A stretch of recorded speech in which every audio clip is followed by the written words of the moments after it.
Hello, Jesus is Lord. Praise his holy name forever. I believe you're doing great. Peace to you. Amen. Today, I want us to share this awesome reality about Jesus being our only way of escape. Jesus, our only way of escape. Reading through Hebrews 2, 3-4, this is what the word of the Lord says. How shall we escape if we neglect so great a salvation? This salvation was first announced by the Lord and was confirmed by those who heard him.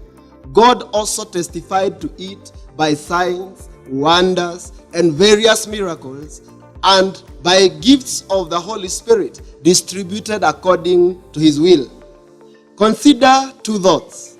Firstly, think about the past patterns of ways of escape, the past pattern of God's way of escape. In the past, God has shown that humanity needs to find a way of escape. In some cases, it is a show of wisdom to learn through your experience, but in other cases, it is wiser to learn through the experience of others. Consider Noah, Lot, and Moses as figures of the past patterns of ways of escape. How shall we escape? Our salvation is greater than that given to Noah, to Lot, and to the Israelites through Moses, the lawgiver. In Noah's time, the whole world was overcome by the floods. In Lot's time, Sodom and Gomorrah was burnt down in flames. In Moses' time, at the witness of 2 or 3 people, those who transgressed the law died without mercy. Just 2 thoughts. Firstly, think about past patterns of God's way of escape provided to men. Some saved, some severely judged, even when an equal chance of escape was given to all. Secondly, think about this. The reason we must find a way of escape right now in Christ. The past testimonies of God's judgment show us that God judges sin. In our natural state, we are all candidates of his judgment. For all have sinned and fall short of the glory of God. That is what Romans 3:23 says. So do not be deceived. The day of God's great wrath against sin draws near each day. What do you have to gain by escaping right now?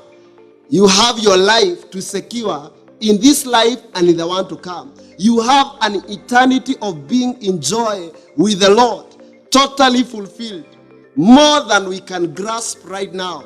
But we have a foretaste of this glory through the Holy Spirit when we believe in Christ, who is our only way of escape. But what do we have to lose by escaping right now? We have everything to lose. What shall it profit a man to gain the whole world but lose his or her soul? It is a fearful thing to fall into the hands of the living God. He is the judge of all. You must escape right now. You must take the way of escape, and that is Jesus. Hebrews 1, verse 1-2 shows us that God has his final way of escape only through his Son. It says that in the past, God spoke to our ancestors through the prophets at many times and in various ways. But in these last days, he has spoken to us by his Son, whom he appointed heir of all things, and through whom also he made the universe. There is no middle ground. We are either in or out. It's either God's way or damnation. There is no softer language. How shall we escape if we neglect this great salvation? The answer is that we cannot escape in any other way but calling on Jesus, who died and rose from the dead. Trusting Jesus to take away your sins, wash you thoroughly, give you a brand new nature, fill you with the Holy Spirit. Amen. Jesus is our only way of escape. I pray with you that you may accept Jesus as your only way of escape. Father, in the name of Jesus, thank you, Lord, because of giving us Jesus, that he may come and die for our sins, that he may be our only way of escape. We remember the times of Noah. We remember the times of Moses. We remember the time of Lot. And we are praying, Lord, that we may make a wise decision to run to you as our only way of escape.